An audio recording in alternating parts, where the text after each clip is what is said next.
it's Reagan and welcome to my August wrap up. Now for the month of August, it's a little bit of an interesting month. I started the month out so strong. I read like 4 books in like a week and a half. I was killing the game.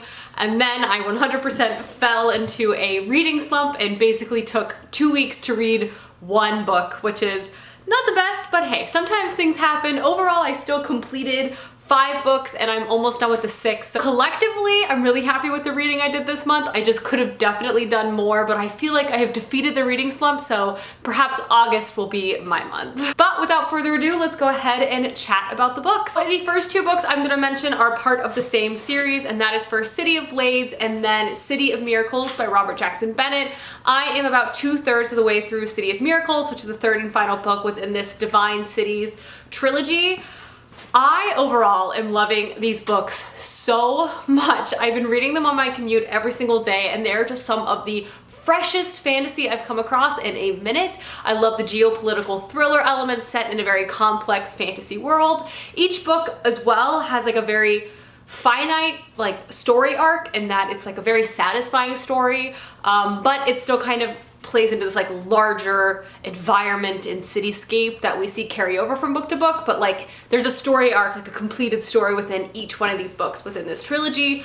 There's also a different main character within each novel, but you're definitely very familiar with them as they're either a really prevalent side character or like sidekick character in the first or second book. Actually, each book kind of has its own vibe. The first one, City of Stairs, is very spy-centric versus City of Blades, which I read almost entirely this month, is much more military focused. It follows our main character who is a general within the army. At the beginning of the story, she's kind of forced to take on an alternative role that's kind of counter everything she believes as a military officer and play a little more of that spy role. This book is so amazing. It really delves into our main character's past, but really focuses on like the morality and the perspective of being a soldier, what it means to go to war and following orders and all of those things. It's so good. City of Blades might be my favorite in the trilogy, but City of Miracles is like pretty close up there as well. I haven't finished this yet, so right now this is taking over that top spot, but I just feel like Robert Jackson Bennett is able to have such interesting fantasy landscapes,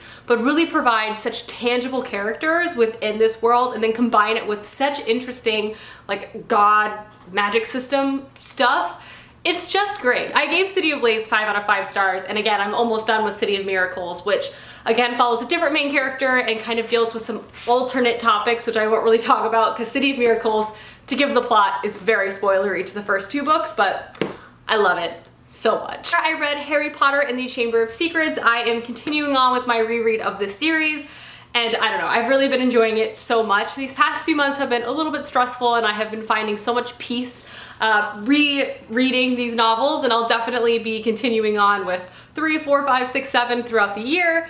But this reread was definitely spurred on with the anticipation of the 4th illustrated edition coming out in October. That being said, rereading Harry Potter is so interesting because I feel like every time I pick it up, I like notice new things. Obviously, I'm so familiar with this story, these characters, but it's always nice. It feels like 1, returning home, but 2, you just have this opportunity to like re-fall in love with everyone and everything all over again. I also just love this illustrated edition format. I think it's exceptional. Everything's so beautifully done, and I've also been watching the movies. I have been consuming so much Harry Potter content, but I mean, shouldn't be surprised. I'm not surprised. Fall is coming up. Harry Potter is life. So yeah, I did read this month and I cannot wait to continue on with this reread. It has just been such a good time. Next up, I read White Hot Kiss by Jennifer L. Armentrout. This is the first book to the Dark Elements trilogy, which is the first novel to this original trilogy. I read Storm and Fury in June and really liked it, which is the first book to the continuation series. So very inspired to pick this up again and kind of give it another try. This is the perfect paranormal fantasy series if you're looking for something that's really fast-paced, really fun, kind of cheesy, but like in the best ways. Like just understand this is kind of like the perfect CW show in a book. It's addicting, it's funny, it's just like the perfect easy read for me. These kind of novels are exactly what I want to pick up when I'm kind of feeling a little slumpy because they draw me in immediately and I become obsessed with everyone and everything. and it's just such a good time. This particular story follows our main character Layla, who lives in a world where demons exist and creatures called gargoyles also exist, who are like the protectors of humankind. They literally turn into these like rock monsters and fight demons. She has been raised by the gargoyle side, but she's actually half demon, half gargoyle. In the first novel, she meets a really hot demon. She's torn. She's interested about learning about the other side of herself.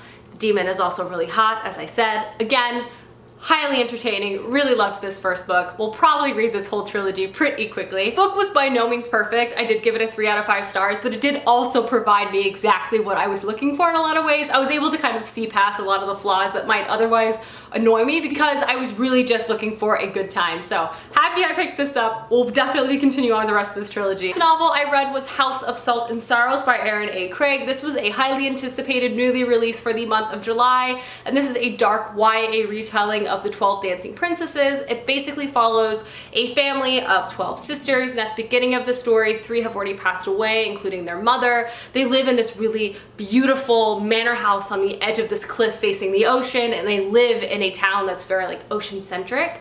However, because of all of the recent and very tragic deaths of the sisters, the family is looked on as cursed.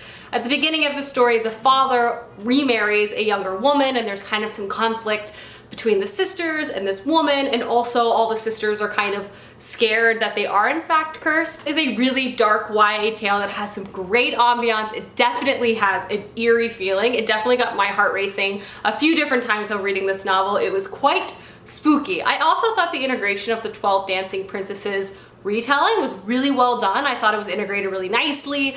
The imagery and the dresses and the dancing was both beautiful and terrifying at times. This book had so many wonderful elements, and I think my main criticism with this was just that sometimes everything, either there was too many things and it was really hard to wrap all those details up at the end, or maybe the ending kind of just came too swiftly and I was just kind of jarred and trying to figure out what was going on. That being said though, I read this book so fast. I read it I think in 24 hours. It was very entertaining and super captivating. It also has that kind of eerie seaside setting that I am just a sucker for. But I did really like this. I thought it was a strong debut. It definitely had some flaws, but I really overall liked this book quite a bit, and I gave it a 3.75 4 stars. And the last book I'm going to talk about is Keeper of the Lost Cities Flashback by Shannon Messenger.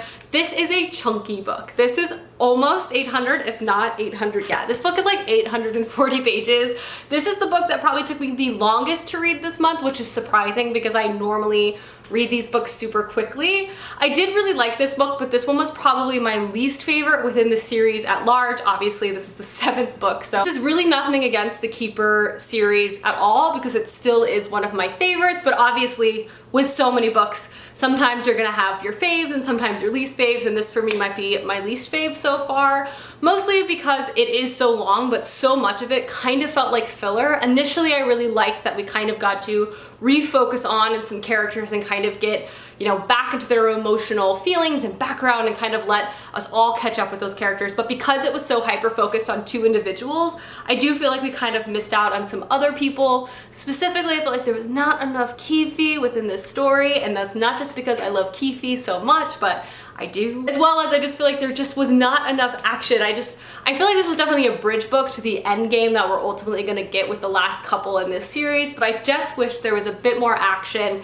and a bit more like reveals. I just still have so many questions to the larger plot, and I just wanted some more answers than we perhaps got in this story. Still really liked it, still highly recommend this series. I did give this one a 3 out of 5 stars though because of those sentiments I had, but I still love Sophie. Keefe better have more of a spotlight in the next book, and Biana and Dax, like, where are all my faves? They were gone. But yeah, so this was the last book I completed this month. Alrighty guys, that is my July wrap up. Let me know down below some books you've read recently, as I would love to know, and I'll see you guys soon with another video soon. Goodbye.